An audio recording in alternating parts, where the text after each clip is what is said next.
Hello, dear people. How are you doing? Today, I'm going to teach you the difference between I did something and I was doing something. These are two different sentences in English language. I did something and I was doing something. Do you know the difference? If you don't know the difference, this is your right moment. Please sit and take a notebook and try to write some of the explanations. I'm going to explain to you the difference between the two sentences. I did something. Nakoze. Byararangiye nakoze. I was doing something. Nari ndimo gukora. You should know the difference between the two tenses. Ugomba kumenya itandukaniro riri hagati y'ibi bihe by'inshinga bibiri. I did, nakoze, byararangiye. I did many things last year. Umwaka ushize nakoze ibintu byinshi. I was doing many things last year. Umwaka ushize nari ndimo gukora ibintu byinshi. Yes, we are going to see the difference. We are going to see the meaning of I did something. First of all, let's start with I did something. Reka dutangire na I did something kugira ngo byumve neza. We use the simple past, I did. We mean an action we completely performed in the past. Tuba dusobanura igikorwa twakoze kikarangira muri past. Twaragikoze, ntabwo twari turimo kugikora. Simple past and past continuous byose ni ibikorwa twakoze byarangiye. Ariko kimwe twarakirangije twaragikoze nitwitaye kumenya duration. Here we don't consider the duration. Hano nitwita ku gihe cyamaze gikorwa. For example, I went to school yesterday. Iki ni gikorwa nakoze cyo kugenda kujya ku ishuri. I went to school yesterday bivuze ko nagiye ku ishuri ejo hashize. I went to school yesterday. Ejo hashize nagiye ku ishuri. This is an action that I did. Iki ni igikorwa nakoze. But I don't consider the duration. Ariko sindi kwita ku gihe byamfashe. But when I say I was going to school yesterday, nibyo tugiye kureba, nari ndi kujya ku ishuri ejo.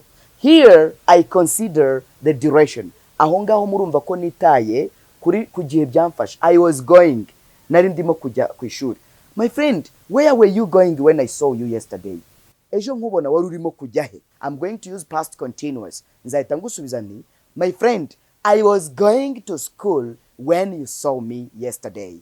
Ejo nari ndi kujya ku ishuri igihe wambonaga. Do you get it? Nice. Then here, when we use past, simple past, when you say I did something, tuba twitaye tuba turi kureba ko twakoze gusa igikorwa. Ntabwo tuba twitaye ku gihe cyamaze gikorwa. Mu gihe past continuous, the duration. Yes, at a specific time. Mu gihe runaka in the past. For example, here, I can say, I cooked beans last week. Uru ni urundi rugero.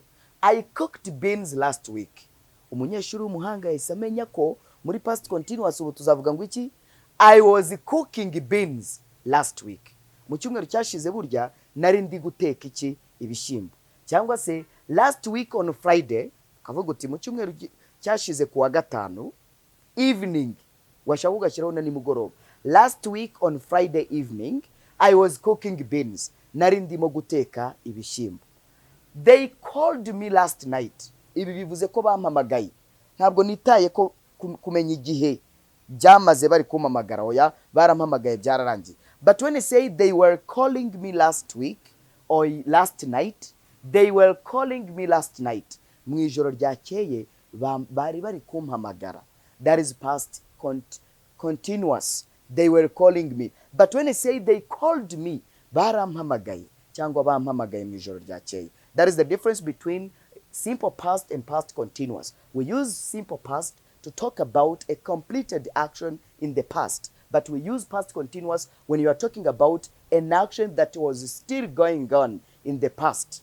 Ni igikorwa cyari kirimo gukomeza kiba gifite duration of time muri past. For example here, when I say I was doing, we use past continuous I was doing to mean an action that was happening. Iyo tuvuga igikorwa cyari kiri kuba in the past. Here we consider the duration. Hano tuba twitaye ku gihe noneho. Mu gihe muri simple past ntabwo tuba twitaye ku gihe icyo gikorwa cyari kiri kuberamo. Ariko hano tuba twitaye ku gihe cyamaze. I was doing, for example, I was going to school yesterday. Interuro ya mbere tuba turi kuvuga ngo I went to school. Nagiye ku ishuri. Simple past of verb to go. But I was going to school yesterday. Ejo nari ndi kujya ku ishuri. Do you see the difference? Yes. For example, nshobora kukubaza ni, my friend, where were you going yesterday? When I saw you. Ejo nkubona wari uri kujya. Yesterday, I was going to school. Ejo nari ndi kujya ku ishuri. Not I went. I went to school bivuze nagiye ku ishuri. Byararangiye. But I was going to school nari ndi kujyayo. Yes. Biragusaba rero iki? Biragusaba kumenya the difference between the two tenses. Urabimenya gute? Kugira ngo ubimenye, you should practice a lot. Byaba byiza ukoze imyitozo myinshi kandi ukaza kwiga mu ishuri ndetse ukaniga kuri Zoom no kuri WhatsApp tukakohereza amasomo nk'ayi ateguye mu buryo bwiza, mu buryo bw'inyandiko ndetse n'amajwi. Biragusaba gukanda subscribe kugira ngo ibi bintu byose ubigereho. Kugira ngo umenye icyongereza neza no gukanda subscribe ukajya wiga aya masomo tukwigisha buri gihe. You should subscribe to our channel so that you can get our lessons every day. You should try to come and learn English on here at Kimironko. Hano Kimironko ukaza ukiga icyongereza. You should try to ask me for a link, a Zoom link. Mbaza nsaba link ya Zoom nyikoherereze utangire wige kandi ngwino muri groupe ya WhatsApp. Ibyo nubyubahiriza uravuga icyongereza vuba cyane. Good. Then here when I say I was going to school yesterday, nababwiraga ngo bisobanuye ko nari ndi kujya ku ishuri. Then I was cooking beans last night. Mu ijoro ryakeye nari ndi guteka ibishyimbo. Ni igikorwa nari ndimo. Then they were calling me that time. Bari kumpamagara cyagiye. Then that is the difference between simple past and past continuous in English language. Then it's up to you to do or to practice a lot. You should exercise yourself if you want to get this lesson very well. You should try to write a lot of sentences in order to know the difference between simple past and past continuous in English language. You should try to buy books because we have a lot of books that contain all these tenses in English language. Not only do we have books of tenses, but also we have a lot of books that contain grammatical rules. Dufite n'ibitabo birimo amategeko y'icyongereza. Ngwino ugure ibitabo.